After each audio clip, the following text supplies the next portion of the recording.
हाय बच्चों, कैसे हैं आप। चलिए आज हम पढ़ते हैं कक्षा 12 फिजिक्स। ठीक है, फिजिक्स में हमारे टॉपिक का नाम है विद्युत धारावाहिक चालक पर चुंबकीय बल की दिशा ज्ञात करने के नियम। आइए बात करते हैं। देखिए, एक चुंबकीय बल रेखा है, एक चुंबकीय धारावाहिक चालक है जिसमें हम क्या ज्ञात करेंगे, हम ज्ञात करेंगे बल। आइए बल की दिशा हम कैसे ज्ञात करेंगे, आइए इससे हम पहले थोड़ी सी थियरी में समझ लेते हैं। हमारी थियरी क्या है, चुंबकीय क्या है, चुंबकीय क्षेत्र में स्थित धारावाही चालक पर लगने वाला चुंबकीय क्षेत्र B तथा धारा I के दिशा के क्या होता है, लंबवत होता है। बात क्या बोल रहा है कि चुंबकीय क्षेत्र में स्थित, अगर चुंबकीय क्षेत्र में कोई कण स्थित है या कोई कण स्थित है तो उसमें क्या है, चालक पर लगने वाला चुंबकीय क्षेत्र क्या है B तथा धारा I की दिशा के क्या होगा, वह लंबवत होगा। लंबवत मतलब कुछ इस तरह से 90 अंश के डिग्री पे ये क्या होगा, लंबवत होगा। आइए आगे हम बात करते हैं। इसे ज्ञात करने के कितने नियम हैं, इसे ज्ञात करने के दो नियम हैं। इसे ज्ञात करने के कितने नियम है, दो नियम। पहला नियम है फ्लेमिंग के बाएं हाथ का नियम। अब आइए हम समझते हैं कि ये फ्लेमिंग के बाएं हाथ का नियम क्या है। आइए हम पढ़ते हैं फ्लेमिंग के बाएं हाथ का नियम। अब फ्लेमिंग जी ने अपने बाएं हाथ के नियम में क्या दिया था, हम थोड़ा सा चित्र से पढ़ लेते हैं। ये देखिए, ये फ्लेमिंग के बाएं हाथ है। मान लीजिए यह हमारी हाथ है, मान लीजिए हमारा क्या है, हाथ है। तो ये जो दर्शा रहा है या क्या दे रहा है, बल की दिशा को। जो अंगूठा है या किसको दर्शा रहा है, या बल की दिशा, हम इसको मान लेते हैं किसको दर्शा रहा है, एफ की दिशा को। और जो अंगूठे की पास वाली अंगुली है किसको दर्शा रहा है, चुंबकीय क्षेत्र, हम इसको मान लेते हैं चुंबकीय क्षेत्र किसको दर्शा रहा है, बी को दर्शा रहा है। चुंबकीय क्षेत्र बी को दर्शा रहा है। अब आइए, अब यह देखिए किसको दर्शा रहा है, यह जो है ये अंगूठे के पास वाली अंगुली और उसके पास वाली अंगुली जो दर्शा रहा है वो किसको दर्शा रहा है, धारा आई की दिशा को दर्शा रहा है।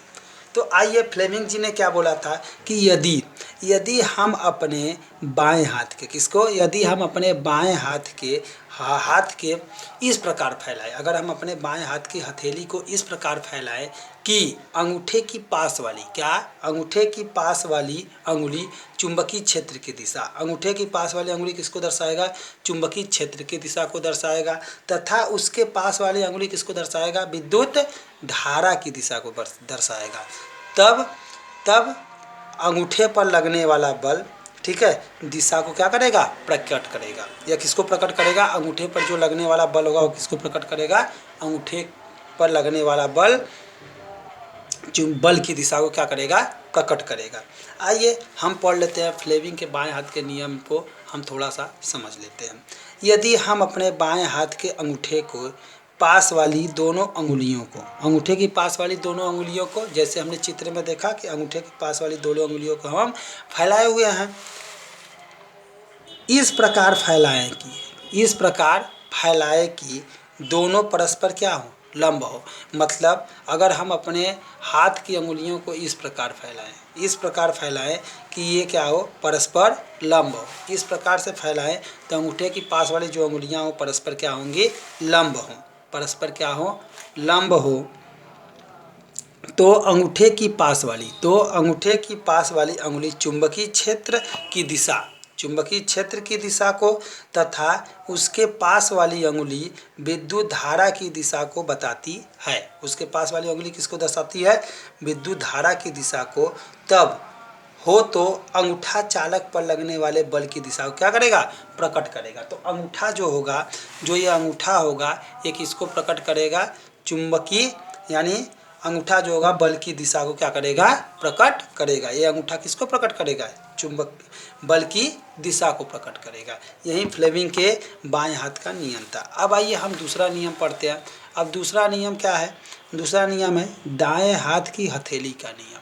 आइए पढ़ते हैं। अब ये दाएं हाथ के हथेली का नियम क्या होता है, तो इसको हम थोड़ा सा थियरी पहले समझ लेते हैं, इसके बाद हम इसको डायग्राम से समझते हैं। देखिए थियरी में क्या बोला है कि यदि हम अपने दाएं हाथ का पूरा पंजा फैलाकर, ठीक है, पूरा पंजा फैलाकर इस प्रकार रखेगी, पूरा पंजा फैलाकर इस प्रकार रखें। यहाँ पे फिगर में देख लेते हैं कि हम पूरे पंजे को इस प्रकार फैला के रख रहे हैं, फैला के रख रहे हैं। तो जो ये अंगूठा है किसको दर्शा रहा है, धारा आई की दिशा को। तो अंगूठा किसको दर्शाएगा, धारा आई की दिशा। और ये चुंबकीय क्षेत्र, ये जो फैली हुई अंगुलियां हैं ये किसको दर्शा रही हैं, चुंबकीय क्षेत्र। मान लीजिए यह किसको दर्शा रही हैं, बी को। तो ये जो बल होगा इन दोनों के क्या होगा, लंबवत लगेगा। किसके लंबवत, इन दोनों हथेली और क्या अंगूठे के क्या लगेगा, लंबवत लगेगा। आइए इसको समझ लेते हैं। दिया गया है, यदि हम अपने दाएं हाथ का पूरा पंजा फैलाकर इस प्रकार रखें कि अंगूठा धारा की दिशा तथा फैली हुई अंगुलियां बाह्य चुंबकीय क्षेत्र की दिशा में हो, तो लगने वाला बल हथेली के कहाँ, लंबवत बाहर की ओर होगा। किधर लगेगा, लंबवत किधर होगा, हथेली पर लगने वाला बल लंबवत हथेली के कहाँ होगा, बाहर की ओर होगा। देखिए अब एक बार हम इसको चित्र से समझ लेते हैं कि यदि हम अपने दाएं हाथ की हथेली को इस प्रकार फैलाएं कि यह क्या हो, इस प्रकार से हम फैलाए हैं। देखिए फैलाएं तो ये जो अंगूठा है ये किसको दर्शाएगा, धारा आई की दिशा। और ये जो अंगुलियां ये चुंबकीय क्षेत्र की दिशा को दर्शाएगा। तो इस पर लगने वाला बल कहाँ लगेगा, बाहर की तरफ कार्य करेगा। इस पर लगने वाला बल किधर की तरफ काम करेगा, बाहर की तरफ कार्य करेगा। यही हमारा क्या है, यही नियम कहलाता है हमारा जो फ्लेमिंग के दाएं हाथ का नियम और हाथ के हथेली का नियम हम समझ लिए। इसी प्रकार से हम विद्युत धारा, चालक बल, चुंबकीय बल की दिशा ज्ञात करने का नियम है। यही नियम बताता है कि चुंबकीय बल की दिशा हम किस प्रकार से ज्ञात कर सकते हैं। उम्मीद है आपको समझ में आई होगी।